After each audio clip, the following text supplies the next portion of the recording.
가격이 빠지는데 이상하게 거래량이 추세적으로 증가하는 기간이 와요. 그러면 그때부터 가격은 다시 상승하게 될 겁니다. 근데 그 시점을 기다리는 거죠. 이번 시간 미래에셋증권 이강수 연구원님 모시고 부동산 시장 진단해 보겠습니다. 안녕하세요. 안녕하세요. 네, 반갑습니다.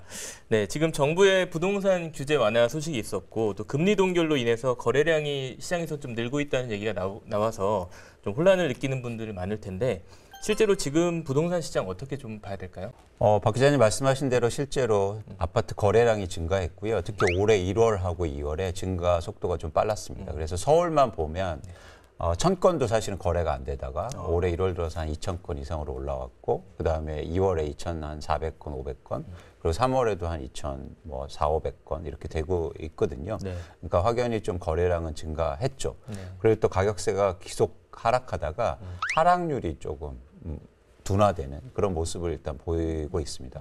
근데 여러분들 이런 변화를 보시면서 중요한 건 이렇게 변화가 일어난 것도 중요하지만 이런 변화가 앞으로 지속될 것인가가 사실은 굉장히 중요하겠죠. 그런 관점에서 최근에 시장의 변화를 좀 보셨으면 좋겠다는 말씀 드립니다. 그러니까 지금 당장 뭐 거래량이 조금 는 거 가지고 시장의 뭐 회복이다 이렇게 판단하기 좀 어렵다 이렇게 봐야 될까요? 그렇죠. 네. 중요한 질문은 뭐냐면 회복해서 좋아진다가 아니고 이제 이런 회복세가 지속될 거냐 이런 질문이 필요하다는 거죠. 지금 이제 금리 동결이 되고 있는데 금리 인상 리스크가 어느 정도 해결이 됐다고 봐야 될까요? 그 금리 인상 때문에 과연 집값이 빠졌느냐 이런 부분에 대해서 좀 검토할 필요가 있어요. 네. 박 기자 한번 생각해 보세요. 네.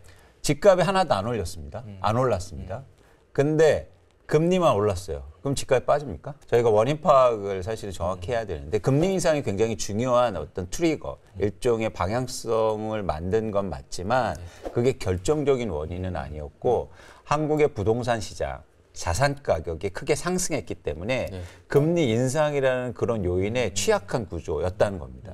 그런데 지금 이제 부동산 가격이 좀 빠지고 있지만 아직까지 높은 수준이기 때문에 금리 인상이 이제 더 이상 안 되고 뭐 하락은 아직까지 전망은 안 되니까 그런 상황 속에서 다시 가격이 오르기에는 쉽지 않다.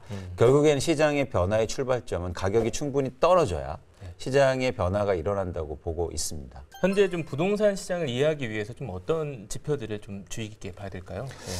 가장 중요한 건 제가 강조하는 건 거래량이에요. 거래량이 추세적으로 증가하는 게 되게 중요합니다. 뭐 1, 2개월이 아니라. 그래서 제가 볼 때 한 4, 5개월 이상의 아파트 거래량이 추세적으로 회복하고 증가하면 시장이 회복될 가능성이 높고 가격도 상승될 가능성이 크다고 보는 거죠. 그런 차원에서 거래량을 저는 굉장히 중요하게 보는 지표고요. 근데 거래량이 증가한다는 건 되게 쉽게 접근이 돼요. 거래량이 증가하는 경우는 두 가지거든요. 하나는 뭐냐면 수요가 증가하거나, 그렇죠? 거래량이 증가할 때. 또 하나는 뭐냐면 공급이 증가할 때요. 그때가 사실은 거래량이 증가하는데 이 두 경우 다 사실은 시장의 회복을 예상하는 그런 징후이기도 합니다. 거래량이 실제로 좀 평균적으로 올라와야 한다는 그 양적으로 본다면 어느 정도 돼야지? 그게 여러분들이 거기서 잘못 생각하시면 안 될 것 같아요. 왜냐하면 시장의 상황은 항상 변했기 때문에 예를 들어 서울 아파트 거래량이 과거 평균에서 뭐 5, 6천 건이다. 그래서 그 정도 수준으로 올라와야 거래량이 회복한다라고 생각하시는 분들이 많은데 보통 그렇게 절대 그렇지 않습니다. 왜냐하면 그때 시장하고 또 지금의 시장이 다르기 때문에 그래서 저는 아까도 말씀드렸듯이 거래량의 추세적인 증가를 말씀드린 거예요. 그게 1000건이든 2000건이든 3000건이든 중요하지 않아요. 계속적으로 회복하고 증가하는 추세가 중요하다는 겁니다. 그래서 그게 5000건 미만이어도 만약에 4, 5개월 거래량이 계속 증가한다면 부동산 시장 회복할 수 있는 거예요. 그래서 그런 관점에서는 그 변화를 보셔야 된다. 절대 기준은 항상 변하는 거 아닙니까? 그렇죠? 어느 때는 뭐 지금 날씨가 오늘도 좀 더워지지만 어느 때는 30도가 더웠다가 어떨 때는 20도만 돼도 덥잖아요. 지금은 25도만 돼도 막 덥잖아요. 그것처럼 사실은 똑같아요. 자산시장에서도 절대 기준을 보지 마시고 여러분들이 상대 기준에 대한 그런 생각을 더 많이 하셨으면 좋겠습니다. 그래야 유연하게 행동할 수 있어요. 이거 5,000건 무조건 돼야 돼. 그렇죠. 예. 그러면 그걸 다 기회를 놓치는 거예요. 또 중요하게 봐야 되는 또 다른 지표들이 있을까요? 뭐 지금 시장 상황에서? 지금 시장에서 어쨌든 2023년에 부동산 시장의 가장 중요한 변화의 어떤 요인은 전세 가격입니다. 지금 전세 가격 하락폭이 굉장히 크거든요. 네. 그래서 이 전세 가격이 덜 빠지는 그런 상황이 과연 올 수 있느냐. 근데 지금 계속 빠지고 있고 하락하고 있으니까 네. 그래서 이제 전세 가격의 추이와 변화 그리고 마찬가지로 가격도 보지만 전세도 거래량이 있어요. 그러니까 전세 가격이 빠지는데 네네. 거래량이 회복 안 하고 계속 이렇게 줄잖아요. 그러면 전세 가격이 더 빠진다는 얘기거든요. 근데 빠지는데 전세 거래량이 이렇게 회복하는 또 구간이 옵니다. 그래서 그것도 되게 중요하게 여러분들이 보셨으면 좋겠다. 그래서 변화를 읽을 때 또 지금은 특히 2023년도에는 전세 가격 중요하고 전세 거래량도 같이 보셨으면 좋겠다는 말씀 드립니다. 그런 면에서 좀 이런 질문이기도 하지만 부동산 시장 좀 전망을 말씀 듣고 싶어요. 어떻게 좀 흘러갈까 궁금하실 것 같아요. 일단 한국의 부동산 시장을 움직이는 주요한 변화 요인은 뭐냐라고 네. 말씀을 먼저 드려야 되는데 첫 번째는 뭐냐면 수요 측면에서는 투자 수요가 중요해요. 네. 그래서 투자 수요가 쉽게 말해서 시장이 들어와야 가격도 오르고 이게 뭐랄까 시장에 그러니까 가격이 계속 상승할 수 있다는 거죠. 네네. 그래서 투자 수요가 어떻게 움직일 거냐를 예측해야 저희가 전망할 수 있는 거죠. 두 번째는 뭐냐면 매물입니다. 매물. 네. 그러니까 이게 공급인데 시장에 사람들이 투자 목적으로 집을 갖고 있는데 이 사람들이 내놓는 매물의 양에 따라서 사실은 가격 전망이 저희가 가격 전망할 때 이 매물의 양을 측정하는 게 되게 중요하거든요. 네네. 근데 일단 첫 번째 투자 수요. 투자 수요가 지금 급격하게 감소했어요, 이미. 예. 왜냐하면 금리도 높고, 네. 그다음에 부동산을 쉽게 말해서 사서 돈을 벌 가능성이 점점 낮단 말이에요. 그런 관점에서 굳이 부동산 살 필요 없잖아요. 그쵸, 예. 그래서 투자 수요가 감소한 상황이에요. 그래서 가격이 지금 빠지고 있다는 거죠. 그래서 여기서 가격의 또 변화를 또 일으키는 게 이렇게 투자 수요가 준 상황 속에서 집을 갖고 있는 사람들이 많이 팔면 가격 하락폭이 크지 않습니까? 매물을 많이 내놓으면. 그렇죠. 네. 그렇죠. 그런데 2023년도에 매물의 양이 증가될 가능성이 좀 높다고 생각하는 거예요. 왜냐하면 매물을 내가 집을 투자 목적으로 갖고 있는데 파는 이유는 두 가지일 겁니다. 첫 번째는 집값 상승의 기대감이 낮으면 굳이 집을 들고 갈 이유가 그쵸. 없잖아요. 네. 두 번째는 뭔가 자금적으로나 뭔가 사정이 어려워져서. 그런데 박 기자님 생각해 보세요. 서울의 아파트를 투자 목적으로 갖고 있는데 대부분 그럼 어떤 식으로 갖고 있겠습니까? 뭐 전세를 끼고. 그렇죠. 네네. 그게 갭 투자예요. 네, 그쵸.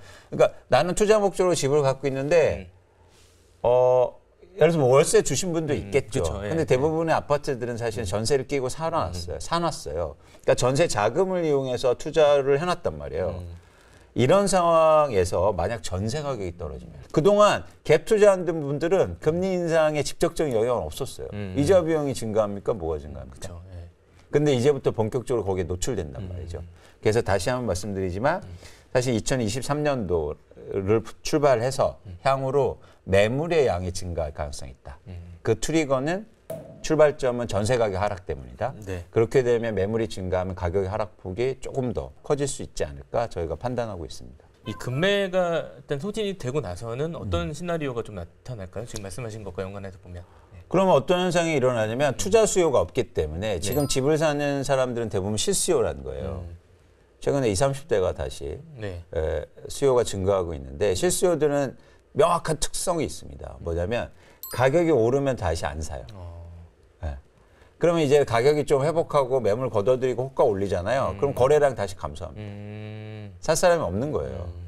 그러니까 투자 수요여야만 네. 가격을 올리면서 산단 말이에요. 왜냐하면 투자하는 사람들은 내 돈 들어가는 것도 중요하지만 미래를 전망하니까. 그러니까 가격이 지금 비싸도 상관없다고 생각할 수 있다는 거죠. 그래서 사실은 지금의 상황엔 실수요만 시장에 많기 때문에 네. 가격이 다시 오르면 갑자기 수요가 확 줄고 거래량이 이제 확 감소하겠죠. 다시. 네, 그럴 가능성이 높아 보입니다. 사실은 투자 수요가 더 중요한 요소였네요. 훨씬 더 네. 중요하죠. 왜냐하면 시장에 저는 변동성을 얘기하는 거예요. 그러니까 실수요는 계속 일정률로 있어요. 우리나라가 갑자기 인구가 증가하거나 뭐 가구 수가 증가하지 않잖아요. 네네. 그래서 실수요는 계속 연간으로 고정돼 있어요. 근데 변화의 관점에서는 변화하는 수요가 중요하잖아요. 근데 그 투자하는 사람들은 이렇게 생각합니다. 오늘은 사고 싶었다가 내일은 사기 싫어요. 그죠? 마음이라는 게 투자할 때는.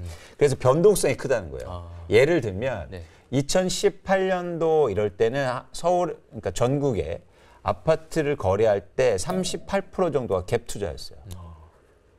그만큼 투자 수요가 많았다는 거예요.